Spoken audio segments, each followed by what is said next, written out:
Right, okay. Right, good evening everybody. Welcome to Development Committee, 20th September 2018. I'll start with our emergency evacuation announcement. Should we be required to evacuate the building, would you please leave the building via the nearest available exit to the chamber. Our assembly point will be in the public car park at the side of the Civic Suite.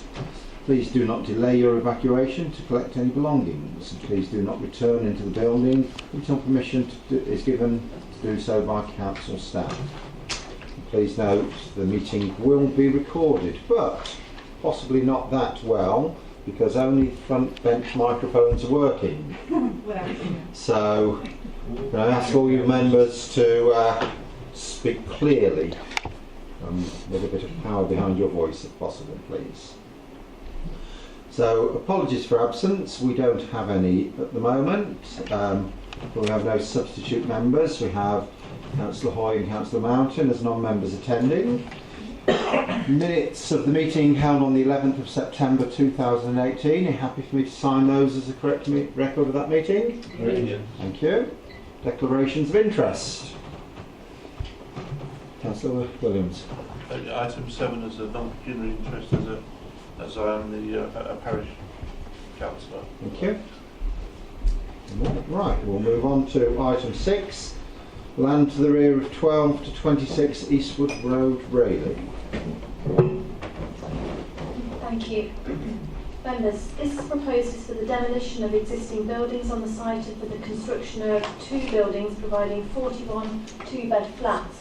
This aerial image shows the access point off Eastwood Road here, coming up to a car park behind the Marks and Spencer's supermarket. The site then is in a regular shape. It sort of follows this boundary with the Castle Road car park, comes down to the south and skirts round an existing flatted block here and here, follows this boundary round here and incorporates these buildings here. So all of these detached industrial type units, mostly single story, would be demolished as part of the proposal. I'll take you to the location plan. This red line shows the application site boundary, so it's those buildings there that will be demolished.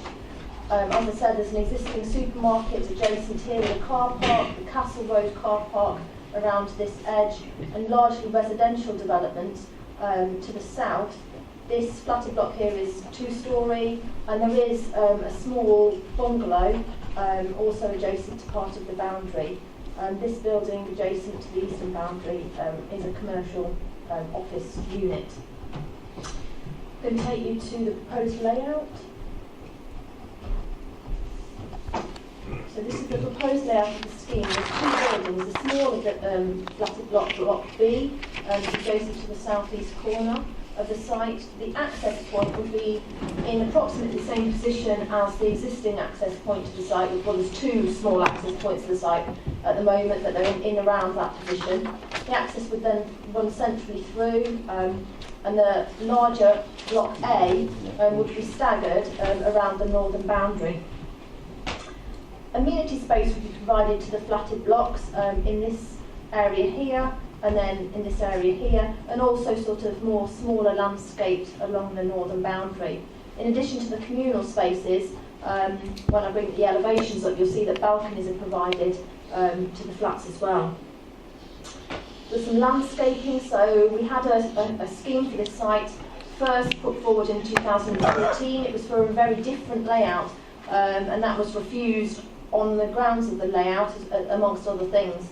The applicants have gone away, and now the entrance is more attractive, we say. They're putting in some tree planting, and with the facades either side, as opposed to a sort of big car park access that would have been here in the 2014 scheme.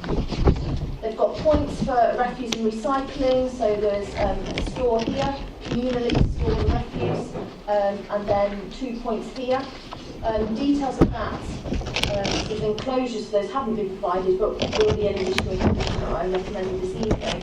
There's also a couple of cycle stores proposed here and here. Again, the details of those will be provided by condition. There is potential now for a pedestrian point of access through to the Castle Road car park, which would be a benefit in terms of visitor parking to the site, which could be in the Castle Road car park immediately joining, and would also provide another point of access for people living on the site to access the sort of western end of the High Street. I can take you to the elevations. So these are the elevations of the larger flatted block A. These, let's just have a look. So these two elevations here would be as viewed from the Marks and Spencer's car park. There is an increase in land level, so at the base is this existing rendered wall. And then views from the Castle Road car park is this one here. And if you could move along on the bar at the bottom, please, Mike. Yeah, just scroll along so I can get this. There's a bit more of that plan. And then this is the other elevation to the Castle Road car park. What the applicant has tried to do is ensure that because this site is seen essentially from 360 degrees, there's no rear elevation that isn't in the sort of public domain or seen by immediately adjoining residential properties. They have tried to provide interest to every elevation, so there's no large blank elevations, lots of fenestration, an interest and staggered an articulation of the building. I'm going to take you to block B elevations, please. So this is a smaller block, and what the applicant has tried to do here is address the fact that part of this block is quite close to the boundary with that small bungalow, number 14, and so they bring the height substantially down from what other heights of the buildings would be. This is the only elevation that is sort of blank with no interest, and that is immediately adjacent to the block which has offices within it. I can take you to the sections. So this is the section through the site showing the bungalow joining. This would be the road through the site. So this is one elevation of block B, the smaller block, and then this is a section through block A. And then this is the elevation with this property here has a boundary or fronts Eastwood Road. So you turn off Eastwood Road, come up through the site, and you'll see the increase in height of the land levels. So this is the smaller block B, and that's a sort of a road frontage. And then you've got that residential bungalow set behind, and that's here with the sloping down of that roof. I'll take you to some photos of the site, show you the existing buildings on the site. So this is Eastwood Road here, coming up the existing access, which has double yellow lines on it through its entirety. And then there's two access points to the site. The new access would be in approximately this location. So you'll see there are a number of different uses on the site at present. This is a flooring warehouse. There's a two-storey building here, but as I said, most is a single storey on the site. Take you to the next one, please, Mike. This is within the site, looking towards Britton Court. So this is one of the flatted blocks adjacent, that two-storey building. And then again, some of the buildings are not, the entirety of the site is hard surfaced, not a particularly good surface, used as car parking for the various uses that go on there. This is one of the buildings, single storey and used as a gym at present. And then this is from the Marks and Spencer's car park adjacent to the site, so you'll see this, the rendered wall. So part of the larger block, block B, block A, would be in approximately this position and skirting around that boundary. This is the three-storey office block that's adjacent to part of the smaller block, which would be set behind there. I can take you back to the layout whilst I just take you through some of the key points. The proposal would result in the loss of employment use of the site. The existing buildings are in use for a number of different purposes, including some retail. There's a local tuition use, a dance studio, a physiotherapy clinic, a health and fitness studio, and a theatre arts centre. The site is within the designated town centre boundary, and policies in the Radio Area Action Plan do seek to support and enhance the role of local business. This must be weighed against, however, other considerations. The site is not identified as part of the primary or secondary shopping frontage of Rayleigh Town Centre. and is more at the interface between the commercial core of the town centre and the residential areas that are closely surrounding the site. The proposed residential use would contribute to housing supply in the district in a sustainable location with ready access to shops, facilities, public transport. We say the residential use would also sit comfortably in relation to the residential uses immediately adjacent to site southern boundaries. On balance, it is considered that the proposed residential use would be an appropriate use and that the loss of employment would not have a detrimental impact on the vitality and viability of the town centre. One of the key considerations in this application is affordable housing provision. This application was proposed to be before you earlier in the year with a recommendation for refusal because the applicant was offering no affordable housing contribution at all. The applicant in the course of the application has submitted a viability appraisal. We have had that independently attested by DVS, a branch of the Valuation Office, and they have concluded now that 3 units would be viable for this scheme. The design, we say now, is considered to be good. The layout maximises the use of the unusual shaped site and introduces some soft landscaping where there is currently none at all on the site, and a replacement of a rather unattractive collection of buildings that exists at present. In terms of residential amenity, large concern was to the adjoining bungalow here. In the 2014 application, the layout was different, and this block extended over the boundary, not over the boundary, but it came across more of the rear boundary to that garden. Now they've stepped that further east, so that actually the rear boundary adjoins a car park. What I will recommend tonight is that actually the loss of one of those car parking spaces would enable some greater provision for soft landscaping and a bit more of a buffer. So I would recommend that we put an additional condition on to require the loss of one space. That would still provide one space per flat in this site. It would just result in the loss of one visitor space, which obviously would be in demand across the whole site, so I don't think the loss of it would be a problem, given especially the car parking area that surrounds. Members should note that there has been one additional consultation response received from the residents of 56 Oakley Avenue. Their concerns relate to overdevelopment and the impacts on infrastructure. An additional condition is also recommended to require 3% of the dwellings to meet the optional building regulation requirement relating to wheelchair accessibility to comply with policy H6. A condition is also recommended to require details of the bin enclosures that I mentioned previously. I would also recommend that a slight rewording of condition 12 to require 3 disabled bays. That can be provided on the site, and all the car parking spaces can meet the minimum requirement of 2.5 by 5 metres, and I recommend that's incorporated into condition 12. The recommendation then, members, is one of approval subject to the conditions stated on the report, the condition updates I've mentioned verbally, and the Section 106 agreement requiring the provision of 3 affordable units on the site. Thank you. Councillor Hookway, when you arrived, we're only about 20 to 30 seconds in, and we'd only covered the location of the site. So on this occasion, I do think you've heard the majority, so you'll be okay for voting. Can I just check whether you have a declaration to make on this item or not? Okay. Right, we have a speaker this evening, Mr. Hills. If you'd like to come up to the microphone. We have up to 5 minutes. I'll let you know when you've gone for.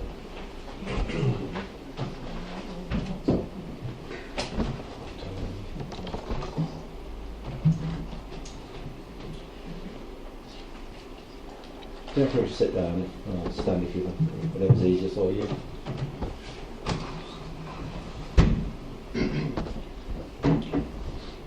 I don't wish to add too much to what's already been noted considering the objections that have been logged. I'm mainly here to point out that this application does affect 14 Finchfield drastically. I don't believe what I've seen up there tonight adequately describes the effect it will have. My 92-year-old grandmother resides here, and I know from being there and surveyors in the garden, I was surveying it, them photos don't show it from the garden. It will cause severe privacy and security issues for her. So the main point is the overlooking. And I can sum that up by saying that in the rear garden, the living room and the dining room of 14 Finchfield will be directly overlooked by line of sight from people looking out of their first, second and third floor windows and balconies of Block A. I don't think that portrayed that.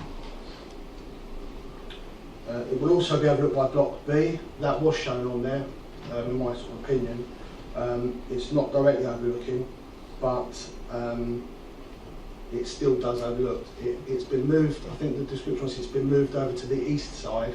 There was still a third floor balcony that will look directly into the garden and into private premises. My concern is that in the report, and just being spoken there, is that there was no mention at all that there was direct overlooking from the Block A, the larger block. By actually moving Block B to the east, it exposes the taller, larger Block A, which is on a high level that was actually shown on there.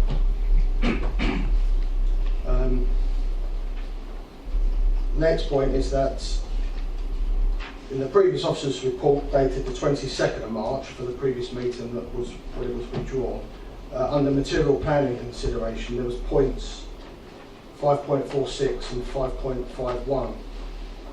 In my opinion, that these points specifically refer to 14 Finchfield in that previous report, and that in the report we've heard today, or the updated version, it doesn't. It's not so specific on the recommendations for 14 Finchfield.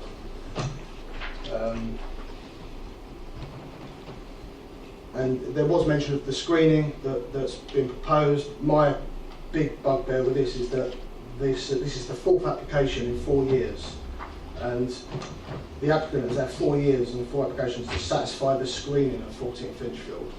Why does it have to be done after it might be approved? Why can't it be approved with the screening decided before that? That's the last part about the property. The last part, and my last point, is just simply mentions about the parking. I don't believe one parking space per flat meets the policy that is in place. There is mention that if there is, there should be 2 parking spaces per premises. There is mention that if the area is in good alternative form of transport, that can be waived, if you like. However, the reality is that there are 2-bedroom properties. There are going to be more than one car average for each property.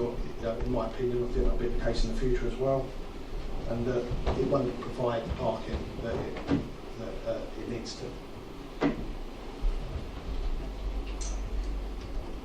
Lastly, in terms of the buffering, I would like future, if it gets approved, that any future buffering that directly affects the back of my nan's property, I would like consultation in the process to decide how that's buffered, how that's screened, because ultimately if some big trees were put up, none of that would occur. That's my last point. Thank you very much. So members,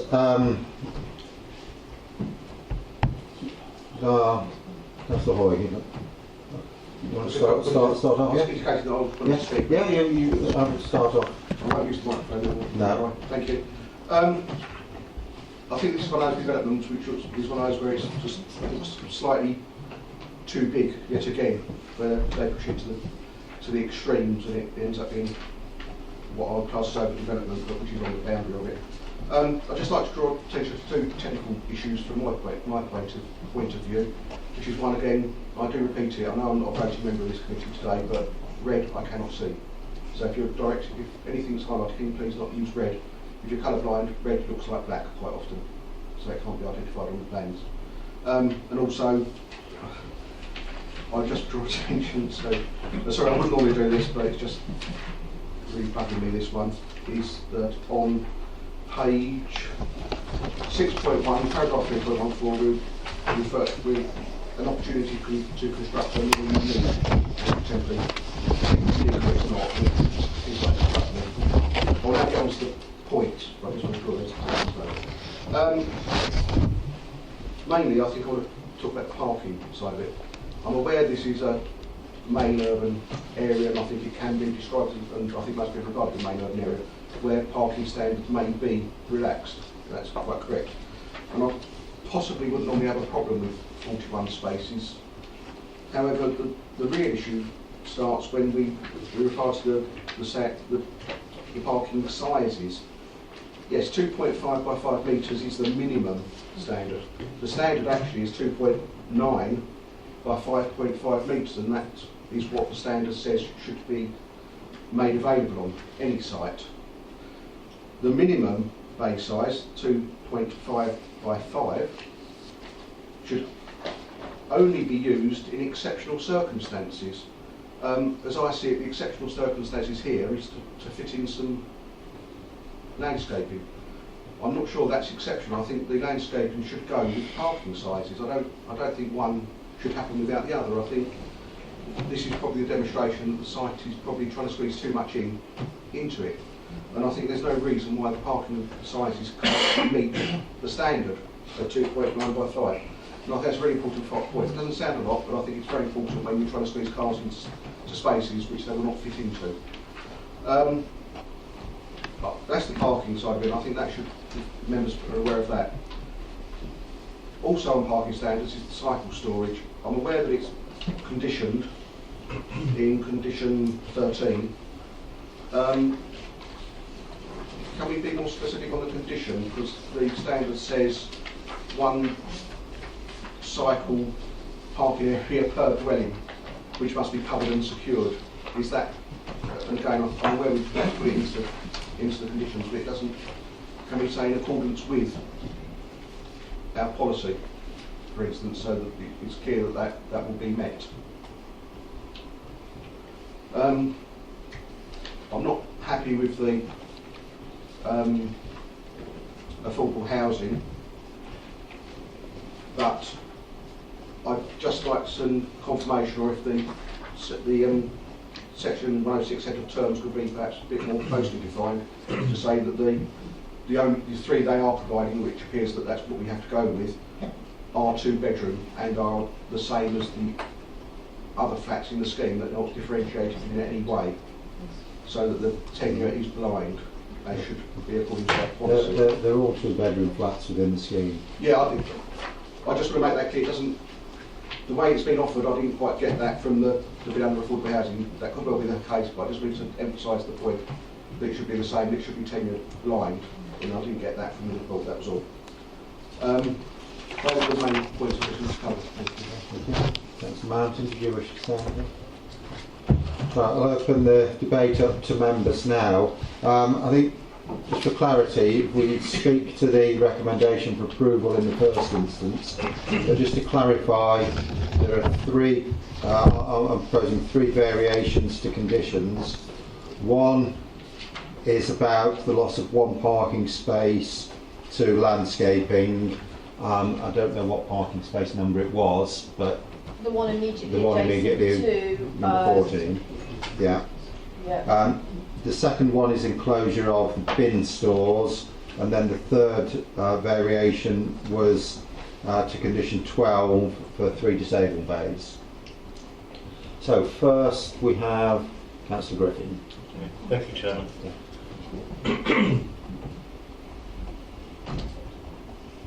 Okay. I've got 3 questions. One is, will a light van fit into the reduced size parking spaces? In the past there's been questions asked about the access road that runs alongside the comes in between the 2 commercial properties. I'm not sure what the ownership status is of that road. Someone has put the double yellow lines that have been put down by a company or a private individual, not by Essex Highways, I believe. And thirdly, could we have some more detail about the screening for 14 Finchfield? It seems a bit vague at the moment. Thank you, that's all. They're my 3 questions. Okay. I've just covered the entrance first. The entrance that you've mentioned, it's not within the site of the application, and it's for the applicant to resolve the access issue outside of the planning application on this matter. The other 2 questions will come to when we've got them all lined up. Councillor Steptoe, you know. Thank you, Chairman. I have a number of questions to ask, but depends on what the answers are as to how I go with the questions. So if we could take them one at a time. With regards to the car park, I wanted to clarify on the part on the plan there that's pointed down in the middle, which is closest to Britton Court. A bit further over. That's it. That point there. What is the distance between the parking? Just a little bit. No, that's it. A bit further over. No, that way. Oh, that way? There. Go on. Yeah. Bit more. That's it. That bit there. What is the distance between those parking spaces and the houses in Britton Court? So that distance there? Yeah. What's the narrowest point? Because when you look at the documents, it looks very narrow. We'll measure that up. Okay.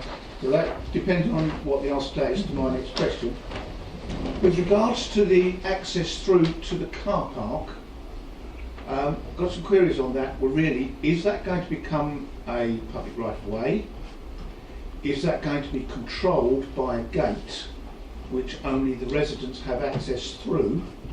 Because that's going to very quickly become a shortcut from the car park through to Marks and Spencer's.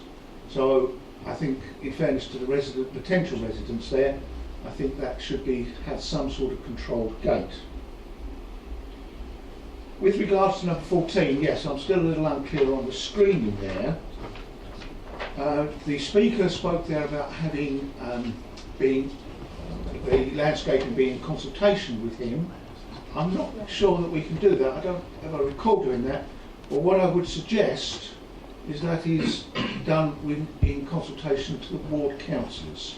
Then they can directly liaise with the lady that lives at number 14. That seems a more sensible way to do it. So if I could just have an answer to the question. Yep. So the distance from between sort of here and there, and there, about 4 to 6 metres. So it's quite close. Quite So on that boundary of the parking, what will be put in place there to mitigate any noise coming through from there of parked cars, banging doors, etc.? Will there be, for example, landscaping, acoustic fencing? What will be put along there because that is quite close to those buildings. 4 metres is not that far. So But from here to the door over there, back. There is a condition that requires boundary treatments to be agreed prior to them putting them in. So you'd expect some sort of fence boundary. There isn't space to accommodate soft landscaping on that plan between that parking space and the sort of amenity space to those flats. But there will be some sort of fence, a residential type looking thing. That's what I would think. Jerry, if I might come back on that. What I would like to do is to include that to be in consultation with the ward councillors as with the park for number 14.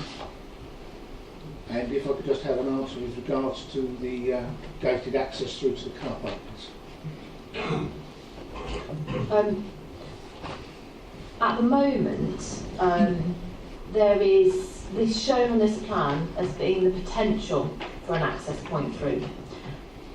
It has benefits in terms of the fact that there is this car park adjacent, which is a public car park, and visitors to this site could easily park there and go and visit their friends or relatives. And if there's an access point there, ideal. But I accept, your point that if there was public access through there, which I don't think we're envisaging, it would potentially create a point for people to park here and go through this essentially what is a residential area, and car parking, if you like a shared surface road. So the applicant would have to approach the council, given that it's a council car park, to agree the means of putting an access point through, I think, there, because there is an existing fence along that boundary. But as part of the discharge of condition relating to the boundary treatment, we could require them to put in an access point which was gated and that only the residents had access to. So to enable residents to open and have control over that point, but not the general public. Jeremy, if I may come back on that. I would like to propose that as a condition that it's put on, that it has to be a controlled access, and it's done by licence with the district council. I don't think that would be too much of an issue. Then that way that mitigates it establishing any public right of way. Okay, thank you. So on that, I'd probably suggest that we just clarify the condition regarding landscaping to say that we would like them to put in a point of access but only for residents.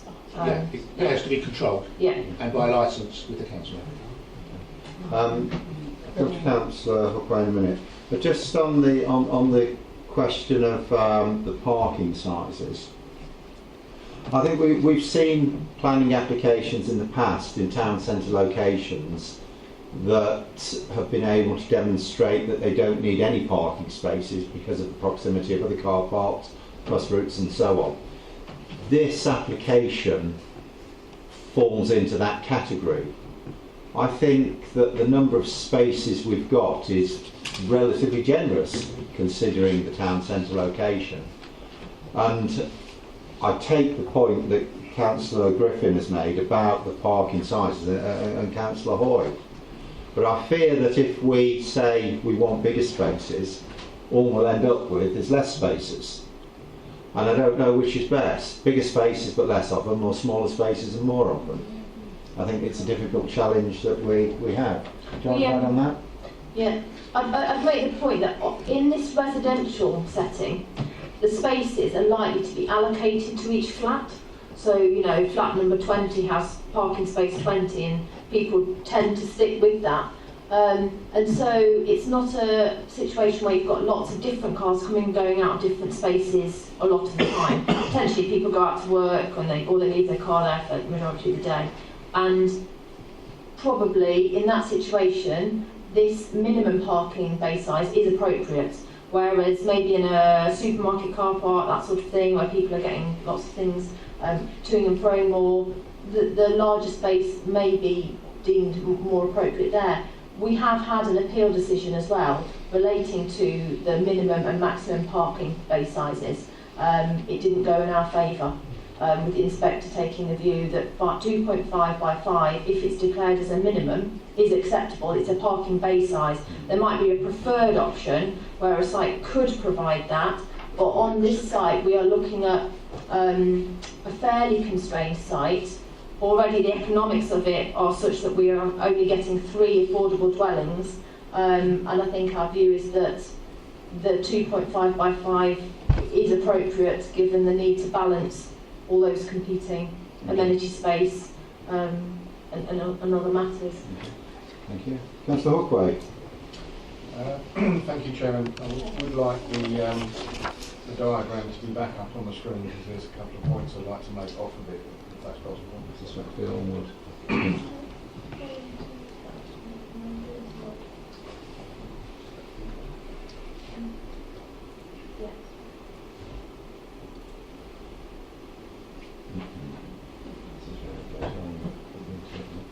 Can you start talking loudly? I know there's been much discussion about parking size and spaces.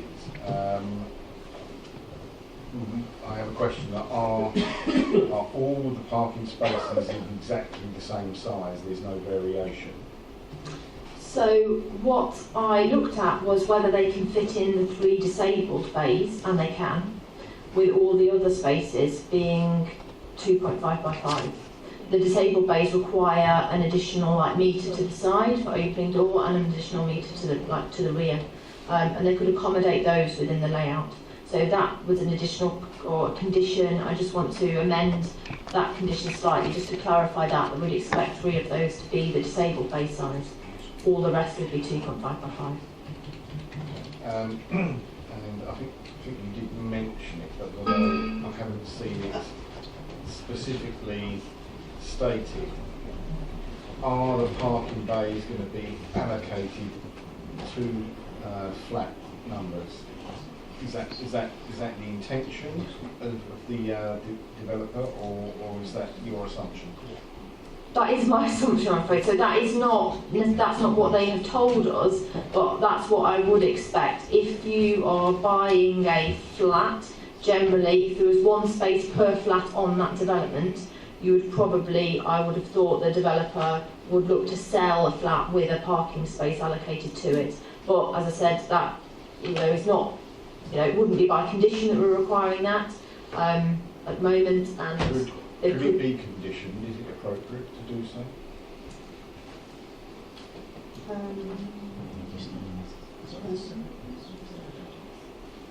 Well, yeah, I suppose there's no reason why you wouldn't. Yeah, I think you probably could. Yeah. I think it might be appropriate to do that. Yeah. I don't see any reason, and I think probably we'd just amend the condition relating to the parking bays and the layouts rather than add another one in, but we can put that into there. Okay. Yeah, I had another point to raise in relation to questions of overlooking. It's a bit difficult without the plan there, but in relation to Block B and its design, it was mentioned that there was balconies in relation to some of the first and second floor flats there. What I wanted you to do was to identify where those balconies were and what relation they were to the property, the number 14. Yeah. Because although if the building is not directly behind that property, but if the balconies are looking out, you've still got an issue of overlooking. If people are using their balconies, they could be therefore overlooking that property, causing issues with amenity. And the other thing is that, as the gentleman pointed out, that from Block A, if there's balconies, they will also potentially be overlooking that property as well, especially if the topography of the land rises away from that property, so it's actually going to be even exaggerated even more because they're going to be higher looking down. There is issues there to do with amenity and overlooking. That may well be potentially dealt with a proper acoustic barrier boundary, green boundary, deep, which needs to be. I think there needs to be much more detail about that to make sure that issue isn't a problem. Okay, we're just going to get the layout plan. Hopefully it will load. But on Block A, which faces the rear elevation, so here, that elevation that faces sort of the rear boundary and the rear garden area of number 14 has balconies on it at first and second floor, and they're you've got about 34 metres from the rear boundary here to that elevation there. The land does rise up, so they are elevated. So there will be a degree of overlooking from these balconies into, well, sort of in and around this area here. And then on this smaller block, there are balconies on this, so nothing on this elevation facing south, but facing west there are balconies, not in this part immediately adjacent, but sorry, can you just go? Can you bring the elevations up, Mark? Cross out there.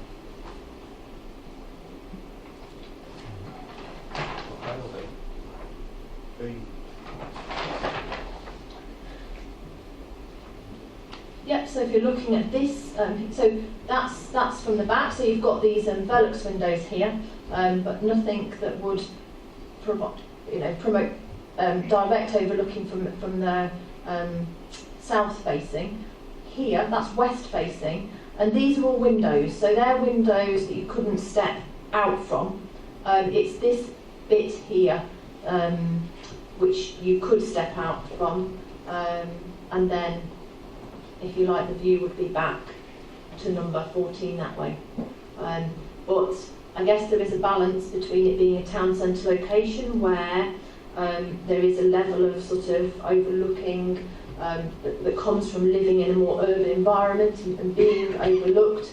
And there is also, in terms of the boundary treatment that could happen here, if you wanted to prevent any possibility of anybody seeing into that rear garden, the boundary would have to be significant. So what I would suggest is getting rid of the parking space immediately adjacent that boundary and putting in some trees that they don't spread a lot, can maybe getting some height to provide some degree of screening from sort of those balconies there.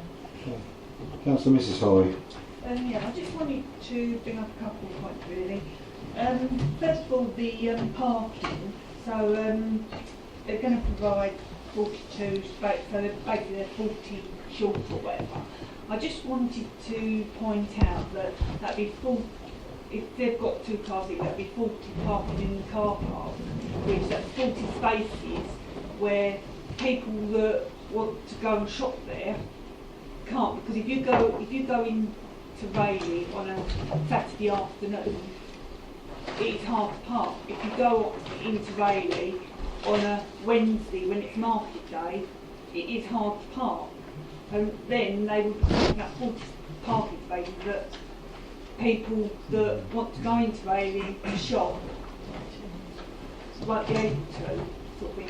And I just wanted to bring up about the affordable housing, because our policy is 35% or whatever, but you said that they're demonstrated. So I'd just like to ask that once they're all built, does he submit accounts to show how much profit he's made from all the flats? I just want, is that how he demonstrates that he can't afford to put the affordable housing in? Quite a complex answer. Okay, Sorry. At the moment, the recommendation is we have a Section 106 to require the developer to provide 3 affordable units on the site.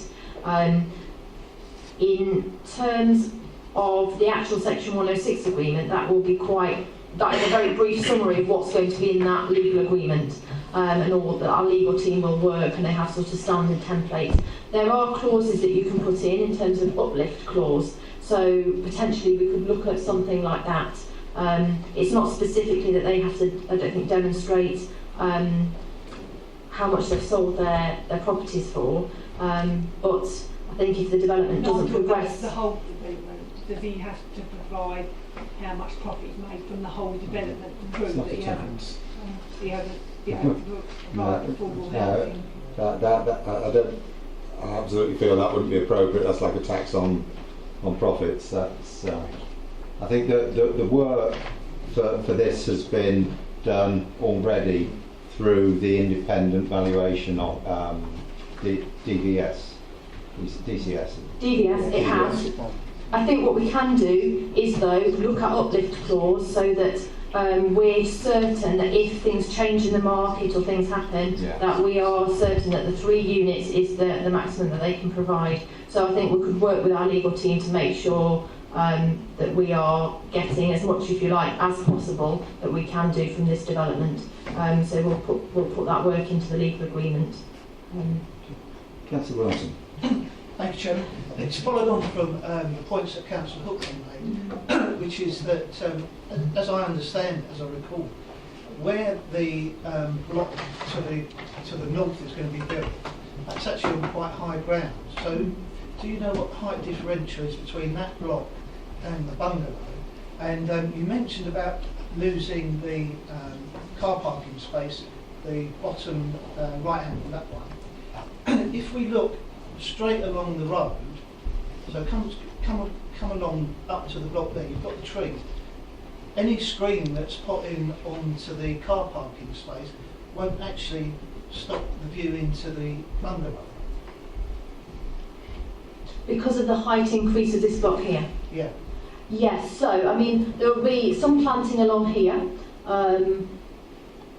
and the reason I think I wanted to see this more landscaping here, in effect at least a tree planting here, is more to do with this elevation here, I think, just to shield it. So not only the potential for overlooking from the balcony, there's some windows there. It's an impression of overlooking that you get as well as actual, it's like perceived. So I think if there were just some sort of green that had some height there, it would help, in my view, with the relationship between this block and this bungalow here. But yes, the height difference is such that, you know, a tree is not going to shield the potential for all overlooking from there. We do have 34 metres separation. But that's exacerbated by the height differential. So If you can bring a section up, Mike, that might help.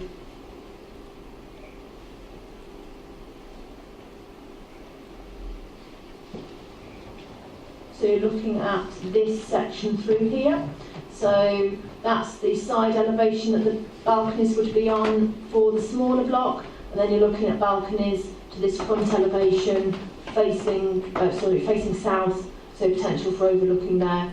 So the difference in land levels is not perhaps as excessive here, but there are quite marked differences. Say from the Marks and Spencer's car park, there's quite an increase in height. So there are differences in land levels from the site and surrounding, but not perhaps so marked between number 14 and the site there. Right, thank you. That's the hookway then. Thank you. Just make sure it's street nice and clearly, so. Yeah. In relation to the, you suggested the removal of one parking space. On the diagram it shows that the road goes up to the boundary edge. I would suggest that be taken back in relation to the parking space, so that becomes part of the green boundary.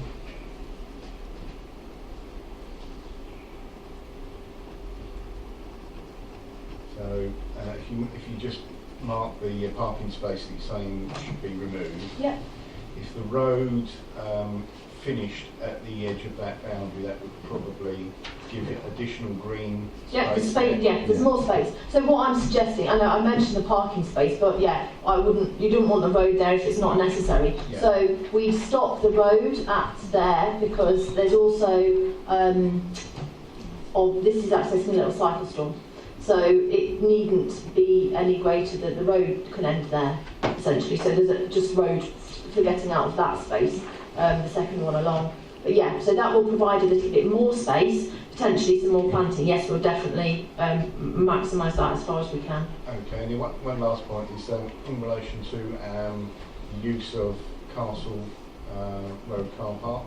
That's obviously an RDC car park. Yeah. And that's people have to pay to use that.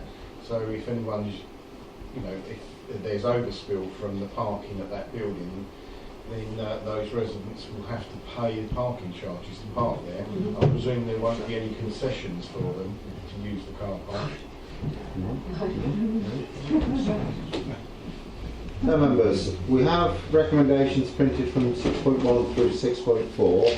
There's 3 variations I mentioned at the beginning to the loss of parking space, enclosing of the bin store and the creation of the disabled bays.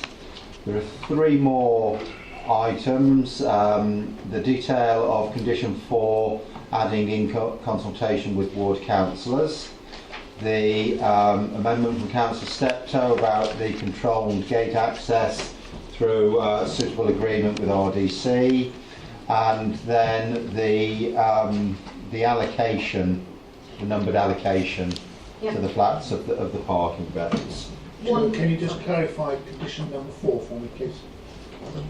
So condition 4 is about the landscaping, all about landscaping, and that's in consultation with And the that is in both parks we spoke about? Yeah, it covers the block. Covers the site. So I members, think, sorry, there's the one last thing that I think I mentioned, which is just that we're going to condition that 3 of the flats be built to the building regulation standard for wheelchair accessibility. no one has a problem with that, do they? And the parking spaces that go with them. Yeah.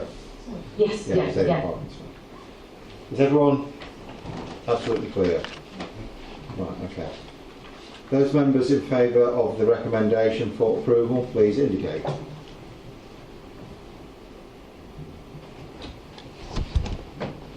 Those against?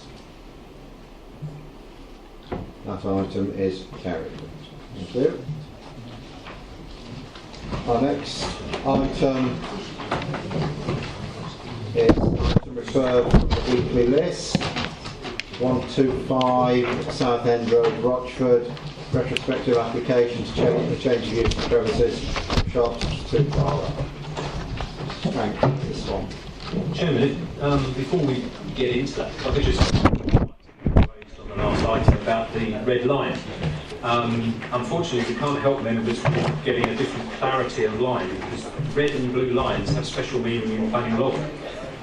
Blue lines are meant to be the areas of land that the applicant controls that aren't anything to do with his application, so like adjoining land that he owns, that he may be able to give himself drainage easements, access easements across. Red lines in planning law must define the site. So I take the point that disadvantages some members, and I don't think the authors of the legislation thought that one out. But if members were expecting, as a result of the comments tonight, that we come back with a preferable colour, unfortunately we can't oblige, because the applicants, when they submit, they will define a red line. They are required to by regulation, so we can't help you with that, I'm afraid.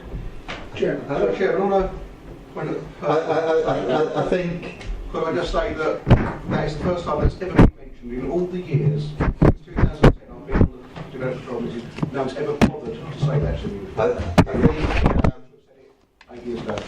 it's a controversial issue, and I think we need to just focus on the planning applications tonight.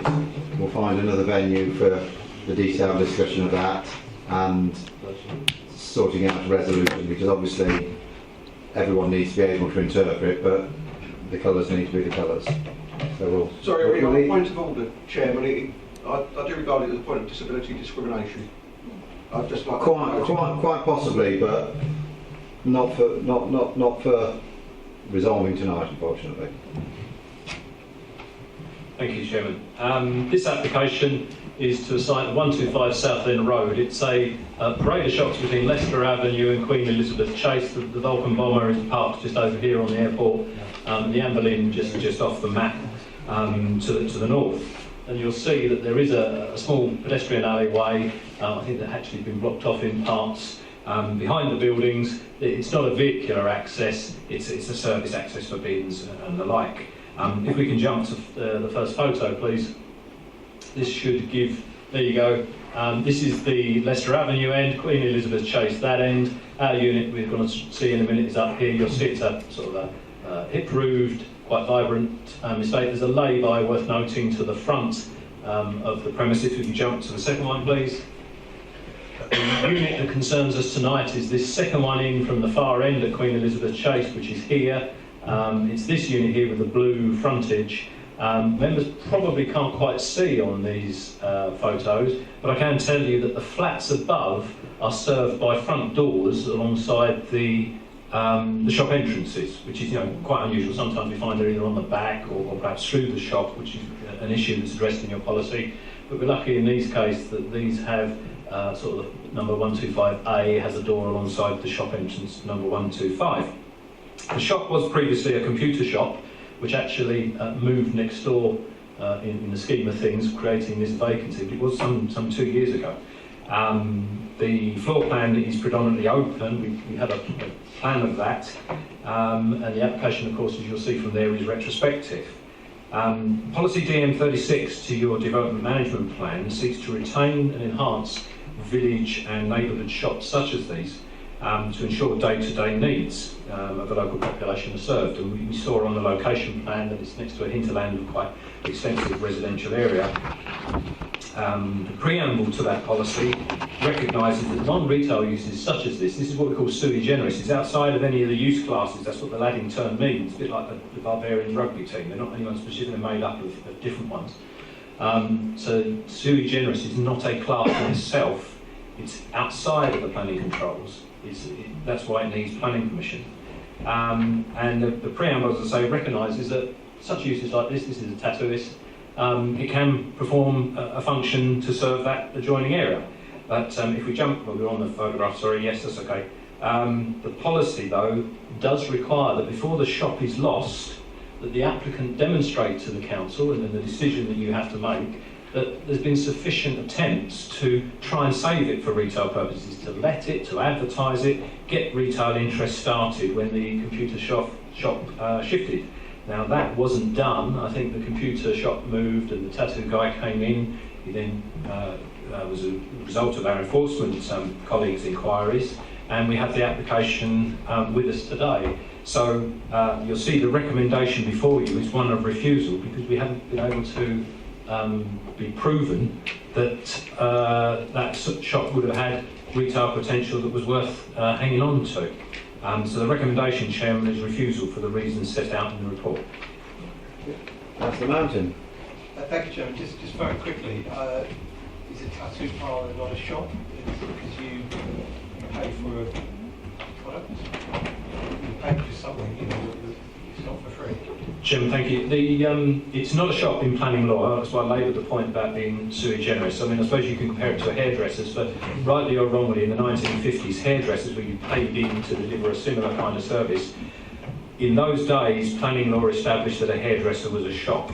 So we have that through the courts, and has been established for many decades. But tattooists are defined by the regulations we work to, that they are outside of actually any class. So I can confirm to you they are a non-retail use. Yes, you might argue that they're appropriate to a shopping area. We don't disagree with that. But your policy in this case says we should hang out for shops to be proven that another retailer, when the computer shop vacated, couldn't have occupied that, and therefore maintaining the retail offer. That's a step down. Thank you, Chairman. Just first of all, just to clarify one particular point, the Vulcan bomber was moved some 18 months, 2 years ago. Is now the other side of the airport, so it's now actually car park there. It's noticeable by its absence, to be honest with you. Yeah, I know where it was. Just to point that out. I brought this forward because when you look at this parade of shops, it is a mishmash of different shops. There's a disabled buggy shop, there's a computer shop, there's a restaurant. There was a hairdresser's at the other end, which has stood vacant now for probably a couple of years. The restaurant that you can see there, for example, that stood, I believe it was a cafe before, but that stood empty for quite some considerable time before the restaurant was there. So I think to find another use for this shop would be difficult. It would find a difficulty. With regards to the use as a shop, there has been no complaints from any residents as ward councillor, and as far as I'm aware, there's been no complaints to the parish council. I certainly haven't received anything to residents. There is sufficient parking out the front there because there's quite a large lay-by. It starts from where that car roughly is, where the front of the van, right to the other end of the shops, and there is parking in the rows adjacent. Unlike the restaurant, which would have a considerable number of vehicles parking, I'm not sure how many tables they've actually got in the restaurant. I've not actually tried it yet. But in a tattoo parlour, how many customers they're going to have in at any one time? Maybe 2 or 3. I can't see them having a big queue out the door. Certainly won't see me in the queue.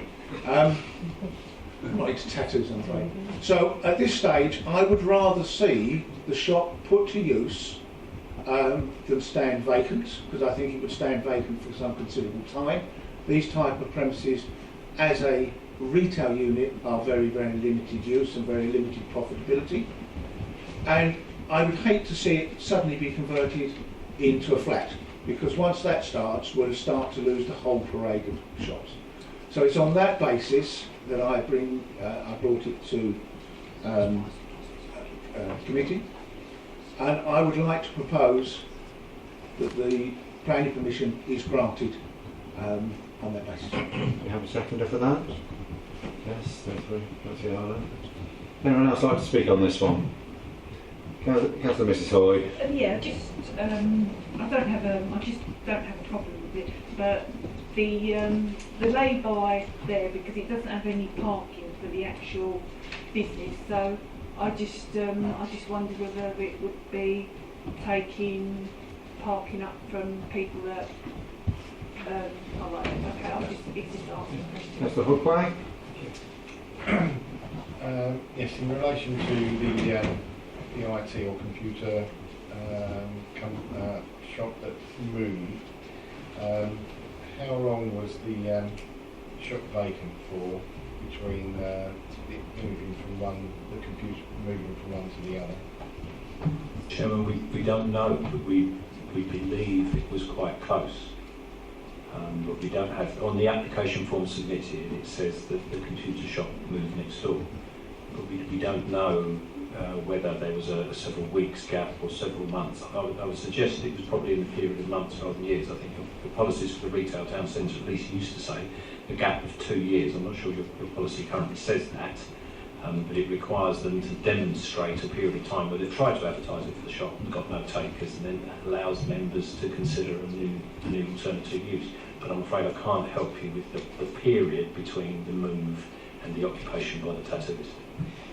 Is this why you state that there's been no demonstration that of the fact that it couldn't be kept for use as a retail shop, because there's been no period that is known that it's been vacated for? In a manner of speaking, Chairman, yes. What tends to happen is we seek a survey or an appraisal by an estate agent or somebody marketing the site who demonstrate to us over so many periods of time, publications, they actually give us a log sheet against the client case that they've had this many inquiries, this many viewers, etc., discussion of offers and then no takers, and then what we get after a period of time, we see that what interest there was probably from sort of takeaways, perhaps estate agents, people like that. You see there was nobody looking for a retail, and then that allows us to consider alternate uses. What happened in this case is the use occurred, our enforcement colleagues chased it, an application was made before you tonight, so there has been no period where they've been able to sample if there's retail interest. Now that gives us a problem, at least in recommending to you, that it doesn't square with the policy you have, where you're trying to retain these shops as a retail diversity to keep the attraction and footfall of the parade. One more point. In relation to the term that you used, which I presume legal planning term about the type of business that's there. If this application was allowed to go ahead, at some future date, if that business moves, does it affect the availability of that property for other uses? No, it actually restricts it, because if this was granted planning permission, then they would need planning permission for all other uses. Whereas, for instance, if it had been permitted as say, a shop, then one shop could fail and another shop could come in. If it had been permitted as a restaurant or a takeaway, that class would enable a different cuisine operator to come in. But the sui generis use, as I say, it stands alone. So you would be granting permission for a tattooist, and then another occupier, if they came along, wanted to use it as a newsagents or something, they would have to apply for planning permission. That could revert back to a shop if that individual moved out. We would need a planning application to be made. The difficulty for the marketers would be they'd only be able to market it as a tattoo shop. They'd have to get planning permission for something else and then go to market with that, I would suspect. Councillor Williams. Chairman, I understand that the hairdressers at the other end of the parade has recently had change of use application agreed. Is that the case? I'm not sure if it's... Yes, Chairman, it got planning permission, I think, earlier this year for a takeaway. Does anyone else wish to speak or ask Councillor? Oh no. Councillor Milne. I just want to make one point. I think as retailers under pressure these days, and start-up businesses, and this is a, well, I'd like to say it is a business, and it's supporting itself. Perhaps we look at what's happening to Rochester, for example, all places are closing down, big businesses are moving. Perhaps this, when we look at this policy, it's perhaps you should be a little bit more open with it and just accept the fact that if somebody else wanted to put another business in there, if that one moved, we just have to go through the process. That's what you're deciding tonight. The policy is the policy, and the officers need to make their appropriate professional recommendation. Councillor Griffin. Thank you, Chairman. 2 questions. Do we have any detail about the length of the lease for the property? No. No, Chairman. No. And if the judgment went against the tattoo shop, would they be required to close at short notice? Thank you. If members were to follow the recommendation and refuse permission tonight, then our enforcement colleagues would chase this up. Now, the planning authority, even though this doesn't have planning permission, would have to, before a government inspector, appear to have acted reasonably. So our enforcement colleagues would advise the applicant had been refused. The applicant would then have the option of lodging an appeal within the next 6 months. That takes time. They have to consider their options, find a consultant, the consultant has to do the work, and then they submit. So it would be reasonable for our enforcement colleagues to give them possibly 6 months to lodge the appeal. But perhaps in the course of doing so, chase them every few weeks and say, well, how are you getting on? See if there's been any movement, or the applicant is just riding out the 6 months. But once that period for appeal has passed, then enforcement would have to chase this to say, well, it needs to be regularised. Members have made the decision, we've got to follow that through. And they would serve an enforcement notice. There would be an opportunity to appeal that, but assuming that the applicant has no appetite for appeal because he hadn't appealed the planning permission, then at some stage the enforcement notice would take effect, and then you start court proceedings, etc. Councillor Steptoe, would you like to sum up and then we'll go to a vote? Sorry, I just want to clarify one point, sir. From what you stated earlier in relation to its future, if it was granted permission as a tattooist, that when if that then was vacated sometime in the future, when it was advertised, it would only be advertised as a tattoo parlour and not a retail outlet. Does that not limit its potential future as a retail outlet? No, Chairman. What would happen is that because the tattooist is outside of use classes, it's like unique to itself. Okay, so the only thing that's got permission is to be a tattooist. Whereas if you were in the class of, say, A1, the retail, you could grant planning permission for a butcher's. The butcher's fail, it opens as an estate agent. That fails, it opens as a hairdresser. They're all entitled uses under Class A1. The tattooist is alone from that. All you'd be granting permission for, effectively, is the use as a tattoo parlour. Now, if that then fails, all the marketers can do is advertise it as a tattooist, because that's the only thing it's got planning permission for. The business has failed, it's a vacant tattooist. My assumption would be that any sort of estate agent would seek a new planning permission, be it for takeaway, retail, whatever, and then go to the market with that broader appeal. I can't remember a crystal ball, but I've seen that happen before, where something is limited, or perhaps a personal permission or something like that. It doesn't give them the flexibility they desire. If you grant planning permission tonight, its only permission would be as a tattooist. If somebody else came in as a result of the building failing, the use failing, they would need planning permission for whatever that use is. Right, Councillor Steptoe. Yeah, Sum up and vote then, please. Thank you, Chair. I just wanted to clarify one thing. Could we have the first picture back up, please, from the shot from the other end? Just so people can see just the size of the parking availability there with the car park. There's a white vehicle to the right. The car park almost goes up towards that inlet. From there, right away. Right, yeah. Just as far as the shop on the corner there is concerned, that's stood empty now for some couple of years at least. And being honest, if I was looking for a business, I would find that a far more attractive site than the smaller shop further on, being a corner plot. So I think it's fairly safe to bet that if you can't let that out after a couple of years, you're not going to let the smaller shop out. So really what I want to do is to propose that we grant planning permission for this on the basis that it's been there for some time, it's not caused any problem, there isn't any issues with parking, no complaints from residents, and I'd rather see that there than it empty or converted to a flat. Would you be happy for the officers retrospectively to add standard conditions to the approval, should it be granted? Yes.